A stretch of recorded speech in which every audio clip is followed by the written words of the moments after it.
people who you started your life off with and what success does to them. People look at you strange saying you changed, like you worked that hard to stay the same, like you're doing all this for a reason.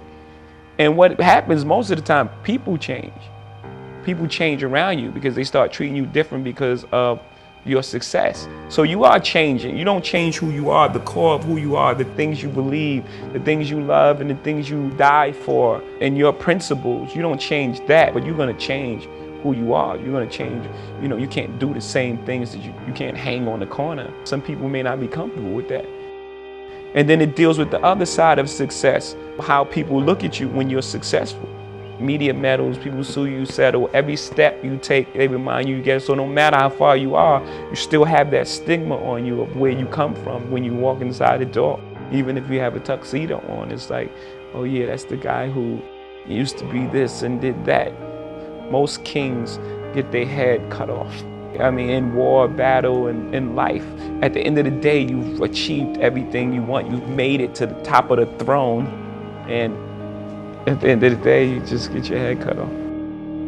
That meant most to me, and always, coming up, I always believed in the way you live your life, you affect the outcome of your life, calm and everything. So I just would want to be remembered as a very honest and straight up guy. I'm pretty much a mirror.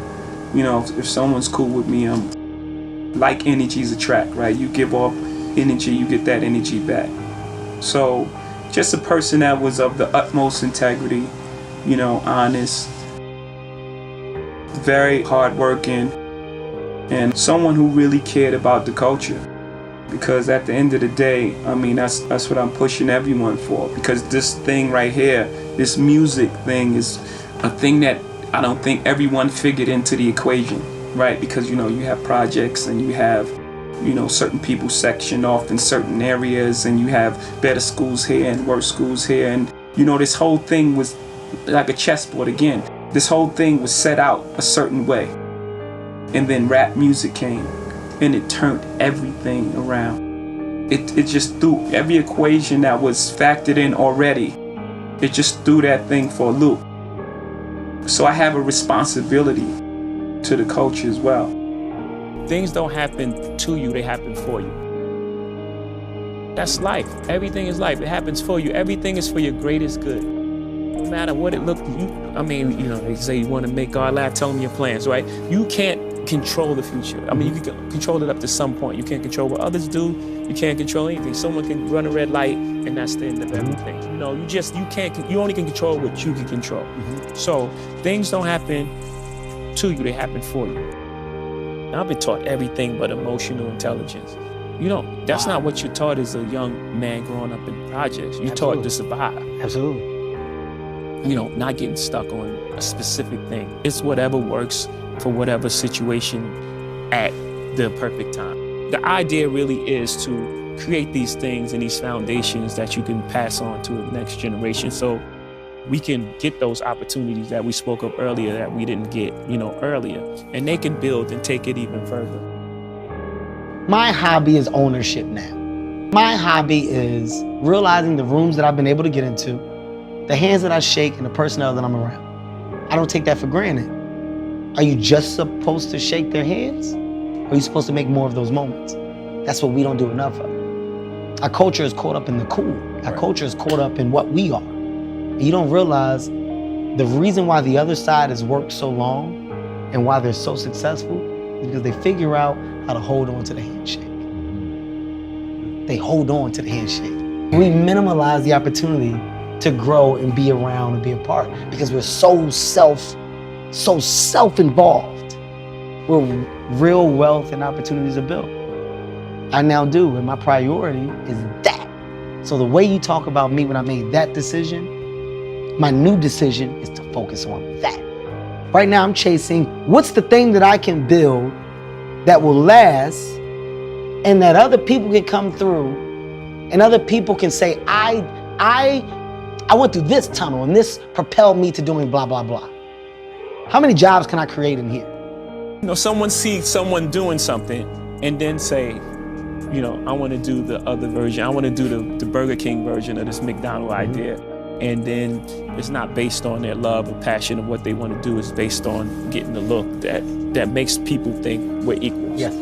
And we got to get out of that space, obviously, you know, as a people, and really lean on each other and work and talk. And I think for some reason that's been the most difficult thing. And I think it's difficult because the assumption of egos from some of the biggest people that would be at that table of they'll probably never do it, or he'll probably never. There's an assumption of personnel and what that person may or may not do.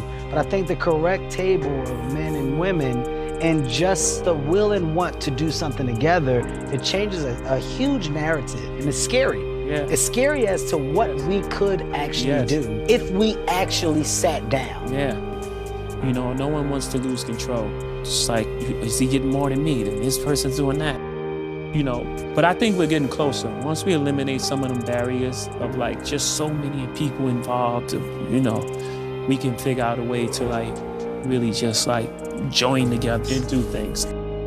I was actually on a FaceTime with Ty today, Tata, and I was saying like, I don't think people realize that we just sit around all the time and like, can you believe this shit? Can you fucking believe it? I can't believe this shit. That I've been able to do. Just the place where we from and where we come from. Like everyone has that story, right? We all from tough locations, and that's just the way the world was set up.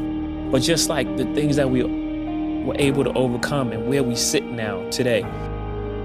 I love people, you know, so I don't have that sort of thing like I want to vote Republican just to save more money. Right. That's not the end game. It's not about who got more money and who got more houses. Yes, you know, you've earned it, buy what you want, you know, but don't forget what's important.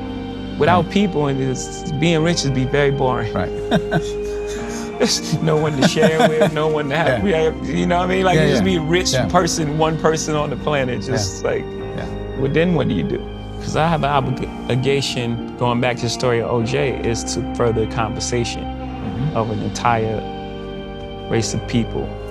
Not me, all of us, but specifically me, since you're asking the question, is to open up dialogue. It's okay to think. It's okay to be smart. You know, there's a time where people was like, you talking white. It's like, what does that even mean? I know words. Intelligence is not a tribute to color. And I'm sure you've heard it growing up many times. You're speaking white, like what? Speaking like I know words, and it's okay, it's fine. You know, so I have an obligation to further the conversation in all ways. You know, our stature in America, our emotional maturity, and so on and so forth.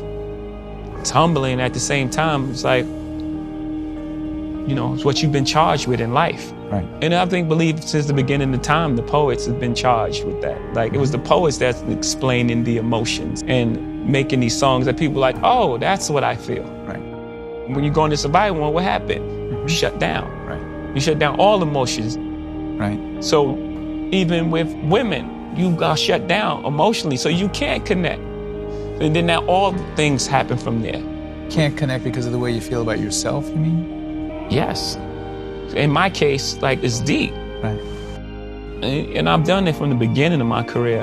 Two things, you know, one, no one knew the characters, so it wasn't as impactful, you know, and two, it wasn't coming from a place that was as evolved. And it's very difficult, you know, it's hard. It's hard to hear songs back. It's hard to perform songs, but I feel it's the most important work that I've done, and I'm very proud of it. The effect that it's having on people. And even like the studio sessions, you know, we were having 4-hour conversations after playing one song. I learned so much about people that was around me, just my friends. I learned things about them that I didn't know. You can't sacrifice others for your life. You know, there's a karmic debt that has to be paid. Had I had the level of consciousness then that I have now, things would have turned out differently. And just knowing that, I definitely want everyone to know that. I walk in representing hip hop. You know, I don't try to hide that or try to, you know, talk different or, you know, or hide the fact. That's where I came from, you know. You hip hop guy, you're different. No, I'm not different, you know. I mean, I'm different as an individual, but a lot of people haven't had conversation with everybody in hip hop. Usually it gets categorized as you guys. All of you guys is this one thing, and that's not true in any field, you know? So when people talk to me and they say things like, you know, you're not like those guys, it's like, that's not true. You should have a conversation with those guys.